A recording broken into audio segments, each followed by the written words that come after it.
শুভের সামনে নিয়ে এসে প্রদীপের শিখার ওপর হাত দেয়া করিয়ে বলে, তুমি কথা দাও যে তুমি আমায় কোনোদিনও মিথ্যে কথা বলবে না। শুভর কথা শুনে আদ্রিত প্রদীপের শিখার ওপর হাত দিয়ে সেই প্রতিজ্ঞা করে। এরপর আদ্রিতের হাত লেগে প্রদীপটা পড়ে গেলে শুভ বলে, এ তো অমঙ্গল। আদ্রিত বলে, রিল্যাক্স, তুমি এত চিন্তা করো না। ওদিকে মোহনা আকাশের জন্মদিন উপলক্ষে আকাশকে ফুল দিয়ে বার্থডে উইশ করে। এদিকে আদ্রিত আর শুভর মধ্যে সমস্ত কিছু মিটমাট হয়ে গেছে দেখে বাড়ির সবাই খুশি হয়ে যায়। তারপর আদ্রিত শুভকে বলে, তুমি নর্মাল থাকলে বাড়ির সবাই নর্মাল থাকে। শুভ বলে, তার কি আর উপায় আছে, তুমি কি আমায় ছাড়তে নাকি? আদ্রিত বলে, এর জন্য তোমাকে একটা গিফট দেব। শুভ বলে, আমার কোনো গিফট লাগবে না। আদ্রিত বলে, আমি আমার বউকে গিফট দেব, তাতে তোমার কি? আমি তোমার জন্য একটা শাড়ি নিয়ে আসবো।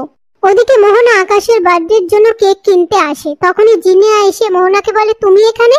মোহনা বলে, আজ আমার দাদার জন্মদিন, তাই কেক কিনতে এসেছি। আমার একটু তাড়া আছে, শাড়িও কিনতে হবে। এই বলে সেখান থেকে চলে যায়। এরপর জিনিয়া আপন মনে বলে, একটা কেক শুভর নাম করে আকাশের বাড়িতে যাবে। তারপর আদ্রিত আর শুভর মধ্যে ঝামেলা আরো বেড়ে যাবে। এই বলে একটা কেক অর্ডার করে আর একটা কার্ডের মধ্যে শুভর হয়ে চিঠি লেখে। অন্যদিকে আদ্রিত শুভর জন্য শাড়ি পছন্দ করে ফেললে তখনই মোহনা এসে শাড়িটা দেখে বলে, তুমি আমার জন্য এই শাড়িটা নিচ্ছ? আমার এই শাড়িটা খুব পছন্দ হয়েছে। কিন্তু আদ্রিত যে শাড়িটা শুভর জন্য নিচ্ছে সেটা মোহনাকে বলতে পারে না। এরপর মোহনা শাড়িটা নিয়ে সেখান থেকে চলে যায়। এদিকে শুভ আদ্রিতের ঠাম্মিকে বলে, দেখো, আদি আমার জন্য এই শাড়িটা নিয়েছে। আদ্রিতের ঠাম্মি বলে, আমার দাদু ভাইয়ের পছন্দটা কি খারাপ? তুই দাদু ভাইকে আর কেশবকে নিয়ে খুব ভালো থাক। আজকে যখন দাদু ভাই ফিরে আসবে তখন তোরা দুজনে কোথাও একটা দিয়ে ঘুরে আসবি।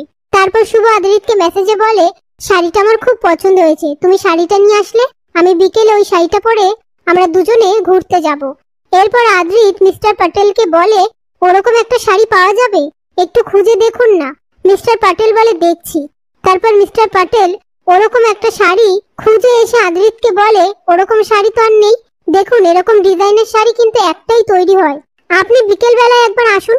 এই কথা শুনে আদ্রিত আপন মনে বলে, এখন বাড়ি ফিরে যদি শুভ শাড়ির ব্যাপারে জিজ্ঞেস করে তখন কি বলবো? বারবার বারবার কিছু একটা ঠিক করার চেষ্টা করি, গন্ডগোল ঠিক হয়েই যাচ্ছে, কি করব এখন?